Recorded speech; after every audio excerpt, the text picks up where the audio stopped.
I'm Angelique. I'm a junior, and I am double majoring in bioanthro and archaeology. And this summer I did an NSF-REU program, so that National Science Foundation funded this program. REU is a research experience for undergraduates, so it was research focused. And then BOBAS is like our particular acronym for our program. So it's bioarchaeology of Bronze Age social systems, which didn't really apply, but it's just kind of an acronym we use. And because it's bioarchaeology, I'm going to be showing some images of human remains. They aren't graphic, they're just bones, and I do have permission from the program directors to show them. But yeah. Background, so it was on the University of South Alabama campus in Mobile, Alabama. And we lived and worked on campus. This is the lab. So every day we went to lab 9 to 5, Monday through Friday. We did not really have days off. We were there 4th of July, we were there Memorial Day, and we were also there plenty of weekends. It was not really on paper, it was not what it looks like, but it was fun. So the collection is housed in these, you see these tall cabinets, and then we pull them out on the tables. But there's only 8 of us, including me, 2 program directors, and we had 3 TAs, but they weren't really, there was like a CRM lab next door, so they weren't really with us very often. Yeah, the first 2 weeks was just a hands-on osteology intensive. For me, it was mostly review because I had done Cartmel's class, so that was the easiest part for me because Cartmel was way harder than whatever they were teaching. So it was everybody started at a different experience level. I kind of knew everything. Some people that had no osteology experience. There was a freshman, so she was brand new. But yeah, so after the first 2 weeks, we did a big test, a practical exam on sexing and aging, no notes, and you would get a B or better, or you get sent home. Luckily, yeah. Luckily, we all passed. I think it was more like a motivation factor because, yeah. So the site itself, we did up to 2 tombs from the Emirate of Ras Al Khaimah in the United Arab Emirates. So they're both in Shamal.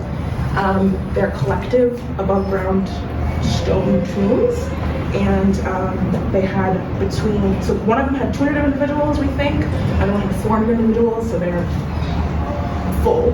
And the way that we think this worked was that they would place a body in the tomb, it would decompose, and then when the next person in, they would sort of push the bones aside to make room.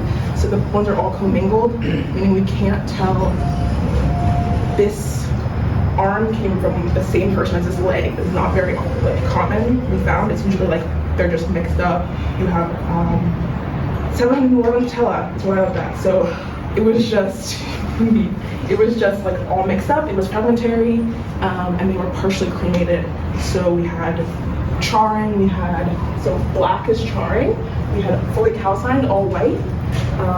Some blue, some really interesting warping, and lots of this is the patella as well, so lots of just sheared off, fragmentary, really small.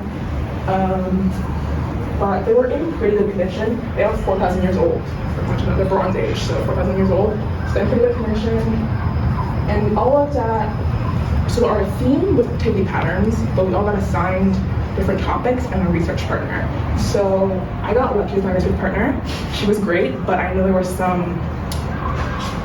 not everybody had a great partner. There were some issues with partner dynamics, so that is something to think about, but our partner is really necessary because 8 weeks is really not enough time to do this really intensive research. So we were really time pressured. So research partner definitely helped. And so mine was on the patella. We also had a program that was looking at growths in the inner ear from pearl diving. And there was a squatting facet, so when you squat, your ankle will show evidence of that, squatting facets in the ankle. And then we also had an arm, the humerus group. So we all kind of had a bone that we were focusing on. And then it was split by bones in the collection. So yeah, this is what it looked like when during the day of the collection. I would open these drawers, take out these big blue small blue bins full of patellae, lay them out, score them. These are my reference patella, so I was looking at those the whole time. So yeah, so the process was basically 2 weeks osteology intensive, then we got assigned our topics, and then we had 1.5 to 2 weeks of just reading everything we could get our hands on about our bone, about the site, about our methods. So then at the same time as we were doing that reading, which by the way, I think I downloaded over 50 articles, theses, dissertations, and we also had like the standards and manuals in the class that we were using and pulling constantly. So it was lots of reading, and then I think I probably looked at like hundreds more that I didn't use, but that I looked at. Then at the same time we were doing the reading, we were defining our hypotheses, methods, and like how we were going to collect data in very excruciatingly specific detail. And basically how that would work is we create it, my partner and I, send it off. We just like kind of take a stab. We'd send it off to the program directors. We get lots of revisions. We'd revise. We send it back. We revise. Send it back. And I think there was probably 3 to 10 revision cycles per assignment. So it was a lot of just emailing. And this is when we were starting to work outside of the lab a lot. So, you know, if the first draft is due for something, you might have to finish it at home. Final draft is due, you might have to revise at home. So that's where like if you didn't have a good partner, that was really painful because it really was a lot of work for one person to be in charge of. So then we did, once we had defined all of that, we did our 2.5 weeks of data collection. It's supposed to be 2 weeks, but we had to push it because so it's a 3 to 5 year program usually in NSF-REU. So every year that's building on the previous year. So the first year was like counting the number of individuals and it would like build. So this is sort of activity patterns. It was the biggest sort of data set that we've collected so far. So 2 weeks was like probably not enough time, but we were sitting in the lab 13 days straight. Weekends, 9 to 5. The directors were there too, so we were all pretty tired. But it was fun. And then we did 1.5 weeks of statistics. Analyzing results, interpreting results, and then we made a scientific poster, which I'll show you later, and a YouTube video every group. And so my specific topic was on the patella. So basically I did 3+ complete data sets. So I'll show you. My partner is an amazing artist, so she drew this for us. The patella is embedded in the tendons around your knee. I know. Patella is embedded in the tendons around your knee, and so there's an attachment site at the top and at the bottom, and with increased activity, basically the bone will change from that pulling. It's a bit more complicated, but that's the basis.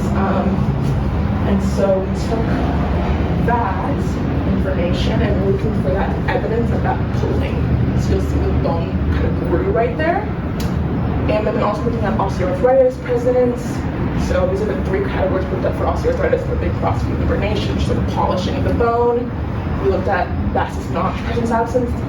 It's just like a trait that some people have. We're not sure if it's stress related or hereditary.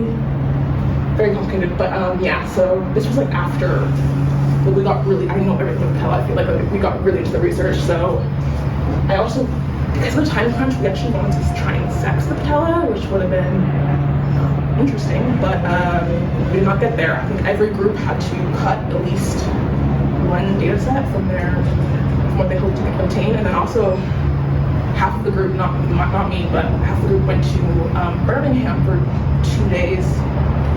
2 days, yeah, for to do CT scans, which was really cool for them. But that means 2 days with no access to the data or the collection. So that was also a time limit, and they also never got those scans. They got those scans back yet. It takes a while, so they couldn't even use it in their results. But I think they had fun.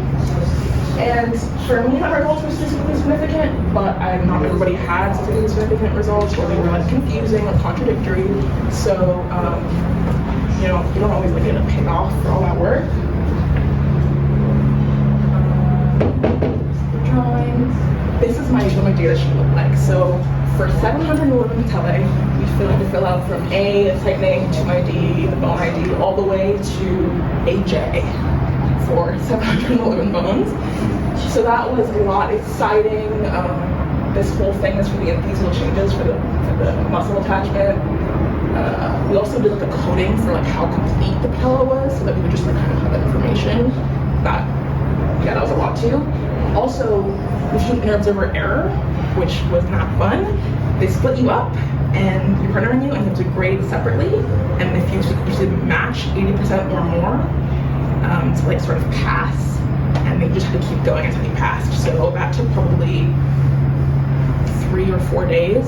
So we do it for each data set. So that was also like a time factor. And some groups didn't even pass. They couldn't score their bones separately, which means they had to do everything together, which also meant like you couldn't, like towards the end when you were running out of time, it was way convenient to just split up and score separately and like just ask your partner like, what do you think about this really quickly.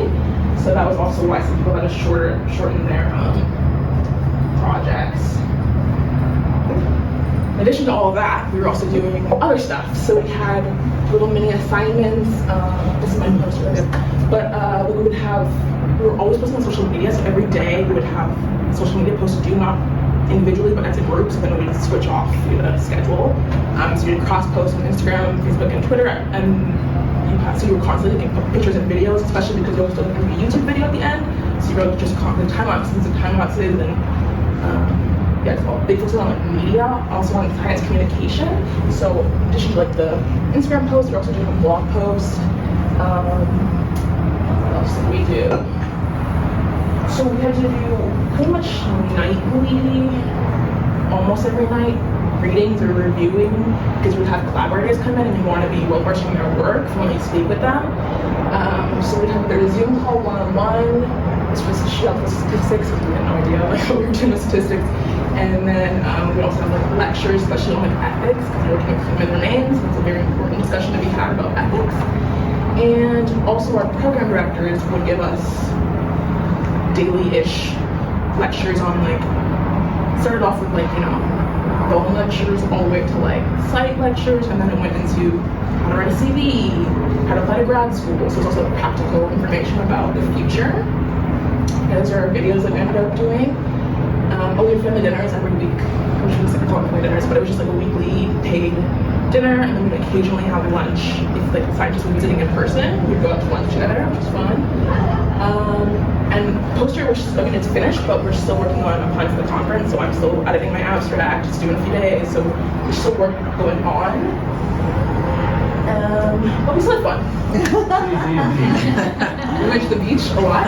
It was hot. It's also like Mobile is kind of, so it's really hot and really humid, and then it rains out of nowhere, like crazy, like thunderstorms, pouring rain.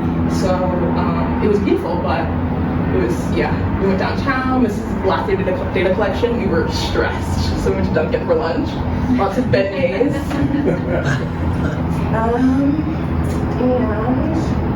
Okay, money. So it was paid, thank God, but the stipend was $500 a week, which is why I was surprised. So ours was $500, and flights were paid. So I did get flight from here, Boston to Mobile, and then Mobile home to California, paid. I will say that food was not included, so we exited in campus in a dorm, and then I had like a mini fridge and like a hot pot and a kettle, and just kind of like DIY grocery kind of shop. So that wasn't the best situation, but they had just recently moved to like a different dorm and had a kitchen, so precautions, but we did have our own rooms, and it's like a double, so it was nice, it was big. And then occasionally we had lunch and dinners bought for us. And conference funding is a lot more complicated. So it's in Reno this year, or next year, and we do not get flights covered, and they have a little bit of funding left for a hotel, but they're not really willing, it's like a last resort type of thing, and they don't have enough for everybody, so they're hoping we find alternative sources of funding, and they're only willing to pay for one night, and for me that wouldn't work because I'm doing, for the poster, I'm doing undergrad poster symposium, but also the main session poster symposium, which is like 3 days apart, so that's, one night wouldn't be enough. So that is like a cost built in. So my advice, if you're applying, this specific site sadly is over. I think with COVID, it was like the 5th year, so I think we had a year off, but usually 5 years of funding. But there are lots of other ones. They're kind of rare, but they are usually paid. There's one I know right now, the Archaeology Southwest, the Preservation Archaeology Field School, which could be cool. But there are also like field school lists everywhere.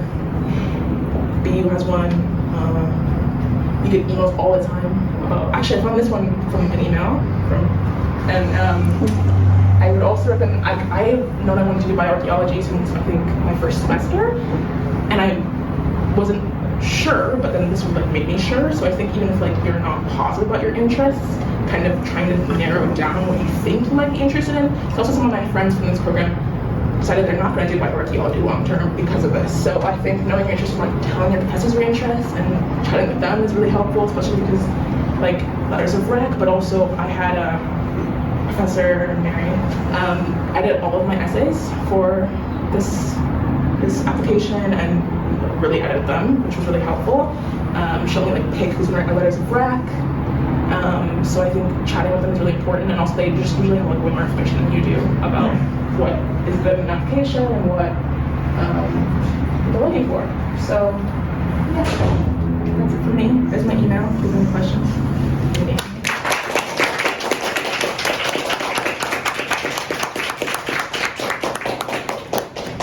Thanks, Angelique. Just a reminder to everybody that the archaeology program does have some funding support, both during the summer and for conferences and stuff. And so as you have these opportunities and can't make all the numbers work for you, get in touch with us. We can see how we can help. It's not, endless bags of money, but we have money for this kind of thing.